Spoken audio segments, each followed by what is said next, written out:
So now we have a period of discussion, questions and answers. Anybody would like to ask anything or say anything? Please feel free to do so.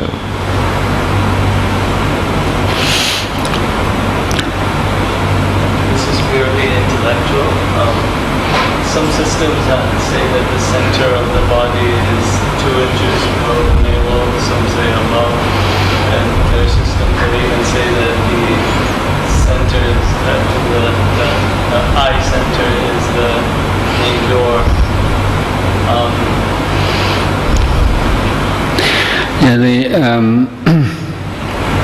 In the Theravada Buddhist tradition and Pali tradition is noticeably free of those kinds of presentations talking about energy centers in the body, although in Tibetan Buddhist yogic traditions there is quite a lot of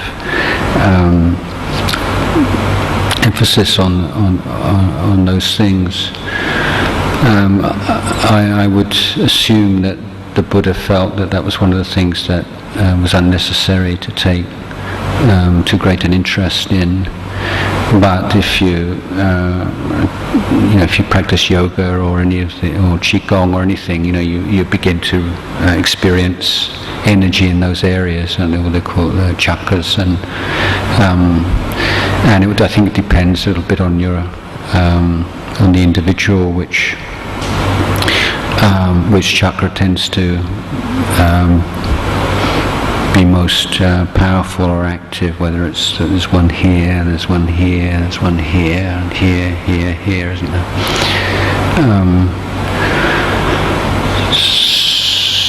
So I don't think that there's any one which is necessarily more sort of fundamental than the others.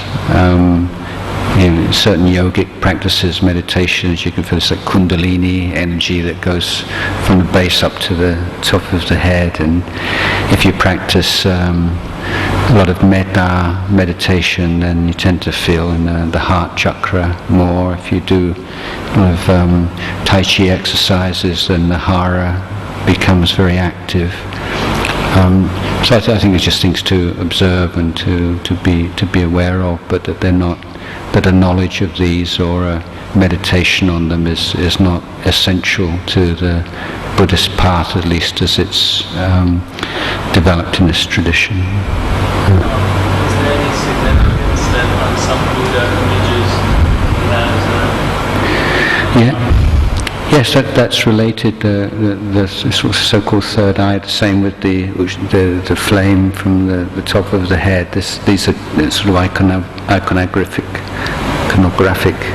representations of these kinds of energies, I think.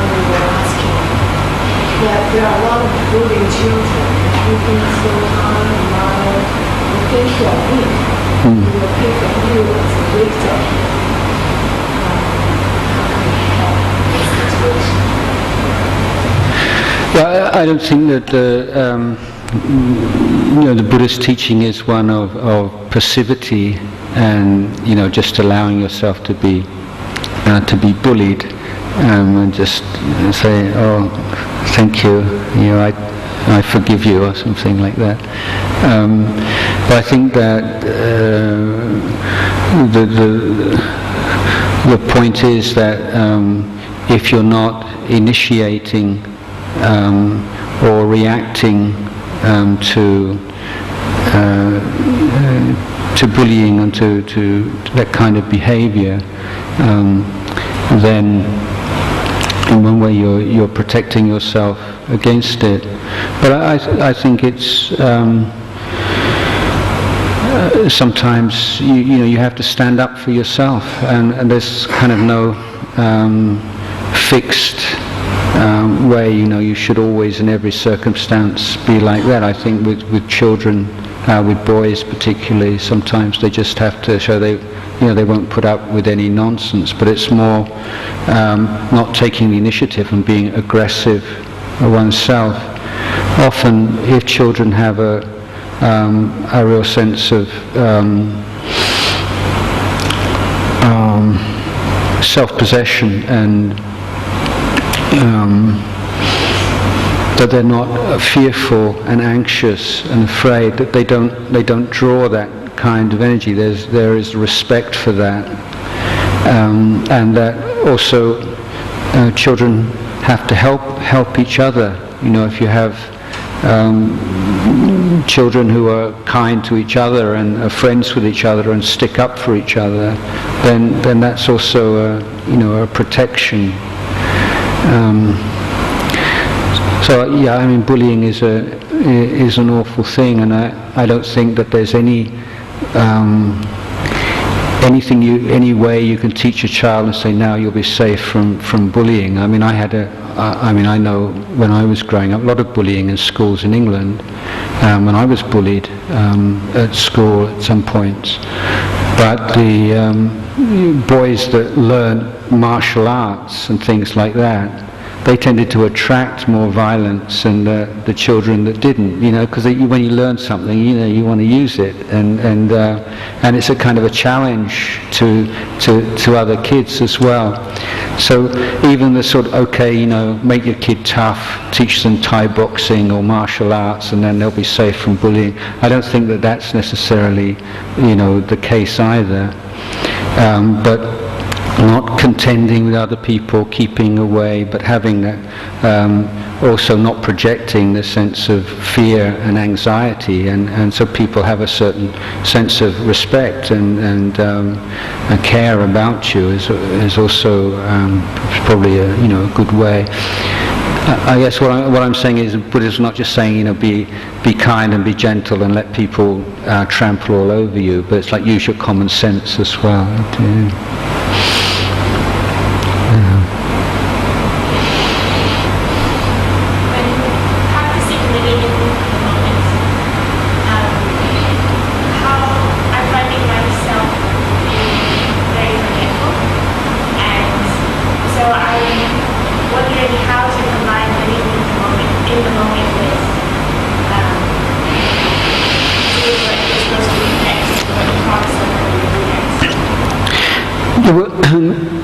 I think that there's a lot of misunderstanding around what living in the moment really entails, and if you're forgetting a lot of things that you need to remember, then that's obviously an incorrect way of living in the moment. The word mindfulness, the etymology of the word mindfulness, or one of the main meanings of mindfulness, is memory, it's recollection. So being mindful means bearing in mind or not forgetting everything that you need to fulfill your responsibilities or your duties in any situation. So being in the moment would include remembering what at such and such a time you have to do this, and such a time you have to do that. So if your way of being in the present moment means you can't do that, then it's probably not right. It's not the correct way to go about it. So being in the present moment doesn't preclude memory or planning. What it does preclude is just sort of getting caught up, or just when you get bored going off into a dream world, or just dwelling on old memories, or going over and over again what somebody said, hurtful, and so just using up a lot of mental energy, time and space unnecessarily.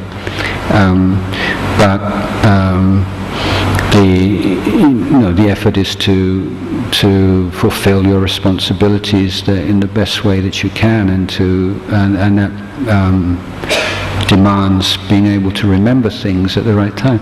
I think the causes of forgetfulness are worth investigating. I mean, sometimes it's just we give our brains too much work to do, and so it's like your brain is just sort of squealing, this is too much, I can't do this. Sometimes it's a matter of being more systematic. So if the function of mindfulness is recollection, it's a pair with the what we call sanya, which is the clear perception of what we're doing. So, a practical example: you put something down. Let's say you put this clock down here. Now, being aware I'm putting this clock down here.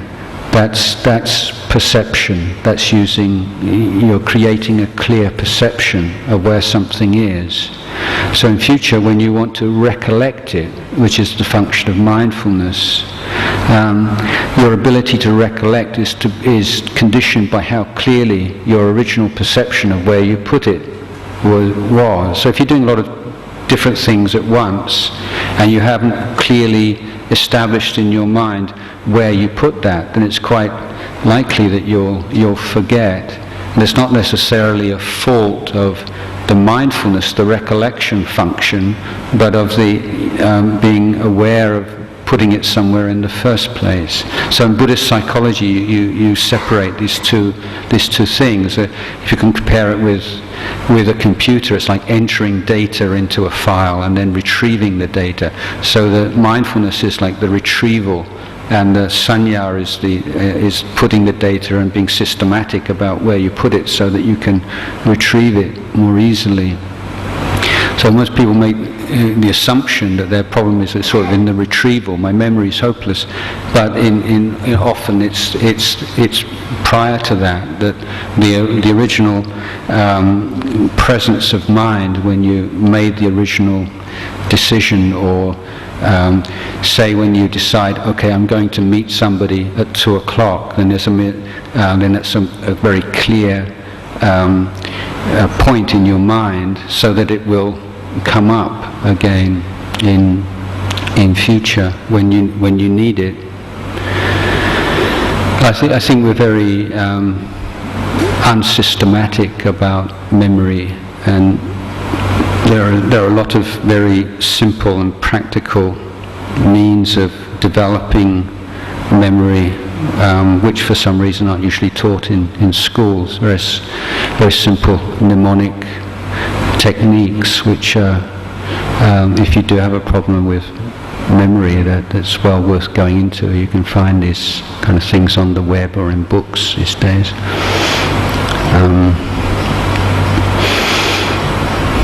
So it's a matter of what do I need to remember? What do I need to bear in mind in this particular situation? That's like being present. And,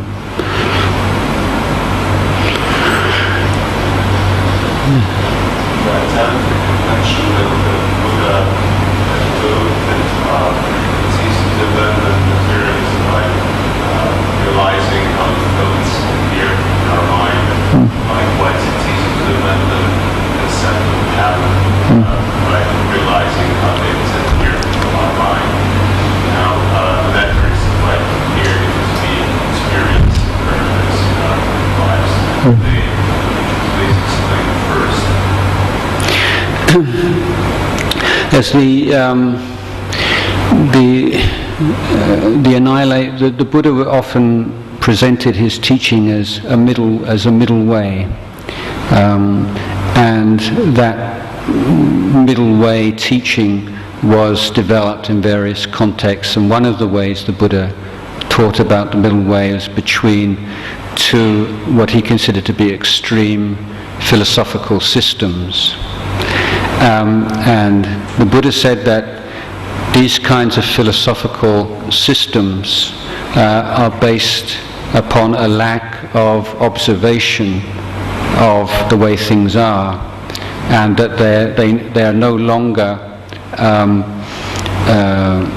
it's no longer possible to to uphold them once you see clearly into the way things change, the nature of impermanence, the conditioned. It's not just that things change, but they change according to causes and conditions. When we see where we're in a sort of an aware, bright state of mind, and then something arises into consciousness through the confluence of causes and conditions, we see something, as it were, arising from nothing. In fact, there are the causes and conditions present, that they come together in that way, and so the idea of that when we die, that's the end. That the brain death is the end of everything. The materialist view is undermined. I mean, it's not absolutely, you could say, disproved, at least on sort of a level of consciousness of an unenlightened meditator, but it becomes seriously undermined when you see how things arise through the confluence of causes and conditions, and we see that those are not necessarily physically based. Similarly, if we take meditation to a higher level, in which we lose all perception of the physical body, and it's as if we subjectively there is no physical body, and can reach the level where there is no breathing.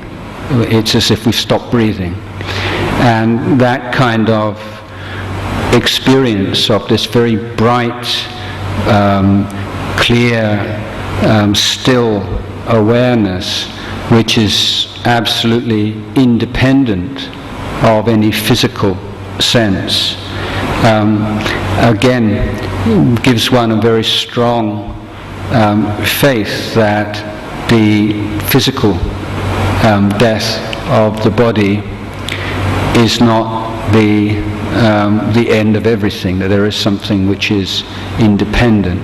I think probably logically or philosophically we could argue that those are not absolute proofs, but they are things that do have a very strong psychological effect in that way. Similarly, as I say, seeing how things pass away when the causes and conditions sustaining them are no longer present, doesn't remove belief in other realms of heaven realms and hell realms, but it seriously undermines the belief in an eternal heaven or an eternal hell, when we see that again the way that all conditions are contingent, and that they arise, they're sustained, they pass away through the power of causes and conditions.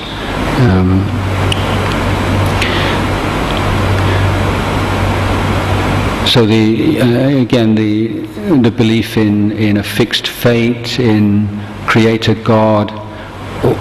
The Buddha is putting forward the hypothesis here that these kinds of beliefs are based upon a lack of clear observation of the way things exist. So one's not saying, well, the Buddhist position is there is no Creator God, but the Buddha is saying that position of Creator God is unsustainable at a certain level of insight. So one of the teachings is that on the first level of enlightenment, that those kinds of views in annihilationism or eternalism or Creator God, those things disappear from the mind on the first level of enlightenment, when the insight reaches that level of stability and profundity.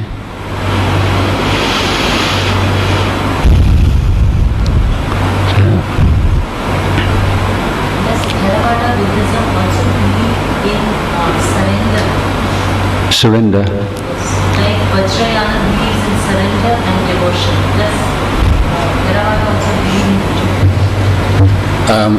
How would you define surrender? surrender is to surrender to the will of God. You give up your ego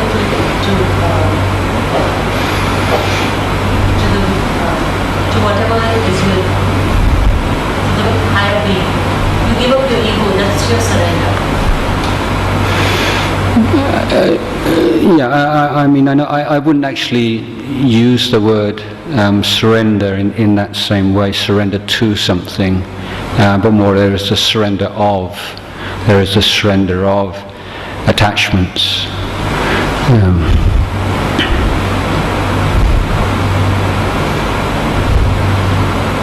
enter like going into a shelter.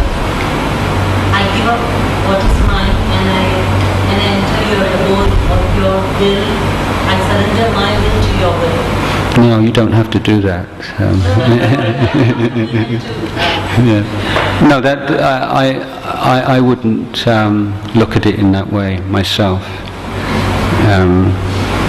because what the Buddha is questioning is the very idea that you have a will that you can surrender. And the Buddha is saying, what is that will? Where is it? Is it really yours to surrender in the first place?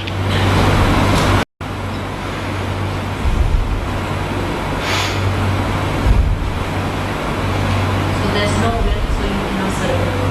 Is this way? Well, what the Buddha is saying, understand the nature of will. So, I mean, that idea of I have a will that I'm going to surrender to a higher being or so on, is based upon certain fundamental assumptions or premises or ideas. So rather than speaking that way, the Buddha is saying, examine those basic assumptions first. So, exactly what are we talking about when we say surrender our will to a higher being? What is that right now? What does that mean? Like, psychologically, what would you do, to do that? You give up, one gives up one's ego. Well, what is one's ego? One's ego is like, I can handle every situation, what comes to me, I can do it.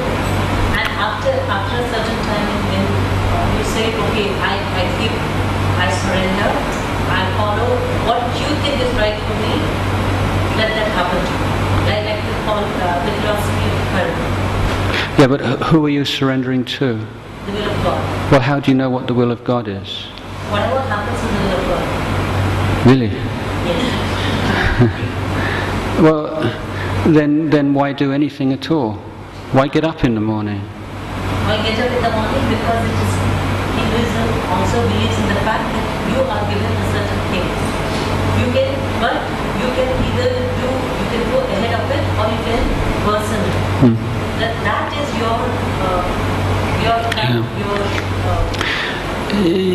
Yeah, I mean, my own personal difficulty with that kind of view is that there are so many people doing so many evil things in the world in the name of God, and they're absolutely convinced. People who blow themselves up in marketplaces are convinced that they believe that that's the will of God, don't they? So you have a real problem. Well, who decides? You say, well, if I blew myself up, then that was obviously the will of God for me to do that. Well, actually, you couldn't say that because you'd be already dead. But if you were going, you know what I mean. If everything that happens is the will of God, well, like, what's the principle of action? Why do one thing rather than another thing? Why not just toss a die? Toss. the way allows you to decide on which way you want to move. Keep meaning your conscience. Your consciousness shows you the way to move. Whether you take a good thing to do good deeds or you take the same thing, anything is neutral. Say in an atomic power. The atomic power is neutral. You can use it to develop a bomb or you can use it to produce electricity. Okay, now Japan there's another issue. That's because of the tsunami. But the thing is that anything that you have, it has both uses, good and bad. It's your personal will that decides decides on what you do with anything that is given to you, whether you take it, make it good, or you bring for the benefit of mankind, or for your people, or you do it to negate it. Yeah, I don't quite look at it in that way. I see the will as a conditioned phenomena which is arising and passing away. But you don't have a thing called a will which does this or does that. But understanding the nature of will, the relationship between will and intention, we can be deluded. So people who are deluded believe that they're acting wisely. So what's the principle there? If someone says, "No, you're deluded and I'm wise," it's just an endless argument. And as I say, I think that this particular view it can be very dangerous in that it is the rationale for all kinds of cruel and evil actions in the world. So I prefer the Buddhist view, where we have precepts which we take upon ourselves voluntarily as boundaries for action, and irrespective of whether we feel a higher power wants us to do this or doesn't want it, we keep our precepts, and then we look at what goes on, and we can see that our will and our understanding of what is right and what is wrong is itself conditioned. It can be conditioned by the mood, it can be conditioned whether we're hungry or whether we're tired, it can be conditioned with if we just had a row with somebody or if we're in a good mood. And so the Buddha is encouraging us to not to start off with some philosophical idea about self or Atma or Brahman or whatever, but saying look at without these kinds of concepts, just try to look very closely at what's going on. And what I see, and I think what many people see, is just this kind of flow of phenomena. So rather there is a thing called a mind or a heart or a will, what we see is this flow of conditioned phenomena. So we're changing our way of looking at ourselves and the world from a sense of things acting upon things, or subjects and objects, to this complex interplay of changing phenomena. So it's a very kind of different way of looking at things, isn't it? Yeah.